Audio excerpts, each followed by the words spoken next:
Welcome back to my channel SD family. জয় Shrikrishna, Radhe Radhe. SD ফ্যামিলির পক্ষ থেকে সবাইকে স্বাগতম। সবাইকে জানাই গুড মর্নিং, শুভ সকাল।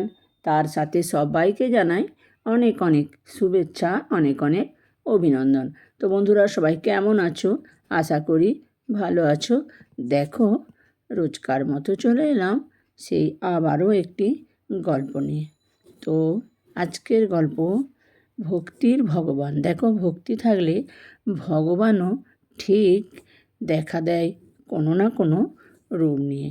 আজকে সেই রকমই একটা গল্প। এক বুড়িমা, তাকে কত সুন্দরভাবে গোপাল সহযোগিতা করলো, বা যাকে বলে ওই যে ভক্তি থাকলে ভগবানও দেখা দেয়। তো আমার গল্পটা শুনে সত্যিই ভালো লাগলো। এখন অনেক সময়তেই আমরা ওই সম্পত্তি, বৃদ্ধাশ্রম, এই ঝগড়াঝাঁটি এইসব নিয়েই বেশিরভাগ গল্পই শুনে থাকি।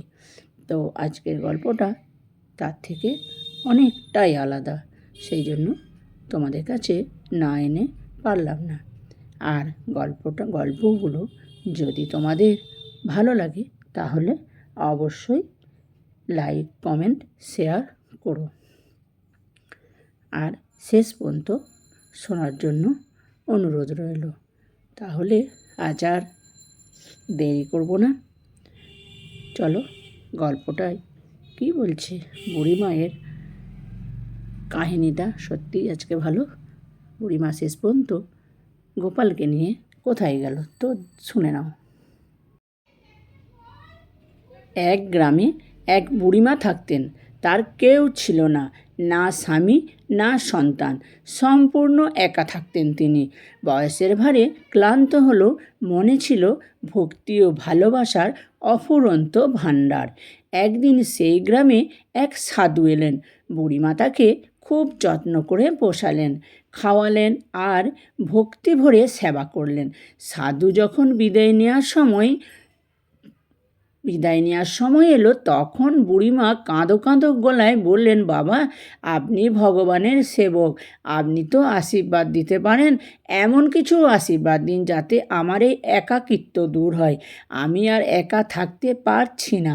সাধু হেসে নিজের ঝোলার ভেতর থেকে একটি ছোট্ট বালগোপালের মূর্তি বের করে বুড়িমায়ের হাতের উপর দিয়ে বললেন, মা, এটা তোমার নিজের সন্তান।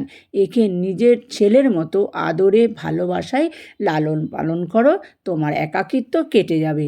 এরপর থেকে বুড়িমা সেই ছোট্ট বালগোপালকে নিজের ছেলের মতো আদরে রাখতেন, খাওয়াতেন, গান গেয়ে ঘুম পাড়াতেন, স্নান করাতেন, এমনকি গল্পও করতেন।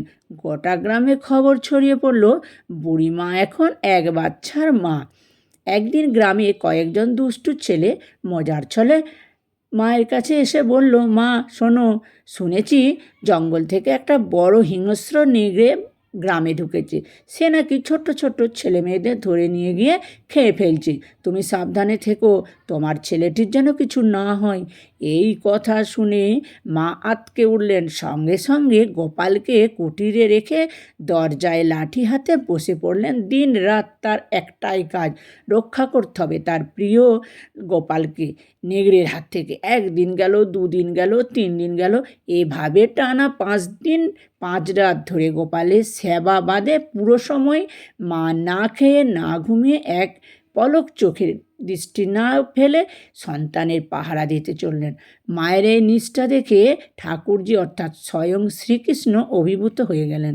তিনি ভাবলেন, এই মায়ের নিঃস্বার্থ ভালোবাসার আস্বাদ এবার আমি নিজে গিয়ে নিই। তিনি অপূর্ব সাজে বুড়ির মায়ের কাছে এসে অলংকার সজ্জিত একদম অপূর্ব সাজ। হঠাৎ পদচারণার শব্দে মা চমকে উঠলেন। ভয়ে ভাবলেন নিশ্চয়ই সেই ভয়ঙ্কর নেগড়ে এসেছে। সাথে সাথে তিনি লাঠি হাতে বললেন, এই কে রে? আমার ছেলেকে ছুঁতে পারবি না। ভগবান শ্রীকৃষ্ণ তখন মৃদু হেসে বললেন, মা, আমি তোর সেই বালক, তোর গোপাল, যাকে তুই এতদিন ধরে নিজের ছেলের মতো আগলে রেখেছিস। মা বললেন, কে তুই? আমার ছেলে? এমন কথা তো অনেকেই বলে। এখন চুপচাপ এখান থেকে চলে যাবি। ঠাকুরজি মায়ের এই সরলতা, নিষ্ঠা এবং অনন্য ভক্তি দেখে গভীর আনন্দে আপ্লুত হয়ে পড়লেন। তিনি মায়ের সামনে নিজেকে প্রকাশ করলেন ও বললেন, মা, আমি ত্রিভুবনের ঈশ্বর ভগবান শ্রীকৃষ্ণ, তোর ভক্তিতে আমি তৃপ্ত হয়েছি মা। চাস আমি বর দিতে প্রস্তুত, তুই বর চা। বুড়িমা হাত জোর করে বললেন, ভগবান, আপনি যদি সত্যি বর দিতে চান তাহলে এমন করুন যাতে আমার প্রিয় বালককে নেগড়ে কখনো নিয়ে যেতে না পারে। ঠাকুরজি হেসে বললেন, মা, তুই সত্যিই মহান। আমি তোকে ও তোর বালককে আমার নিজ ধামে নিয়ে চললাম। সেখানে কোনো নেগড়ে নেই, কেবল ভালোবাসা, আনন্দ আর শান্তি। এইভাবে ঠাকুরজি মাকে তার চিরসঙ্গী করে স্বর্গে নিয়ে গেলেন। আজও যারা বিশ্বাস ও ভক্তি ভালোবাসায় বাঁচে তাদের মাঝে এই বুড়ি মায়ের আত্মা বিরাজমান।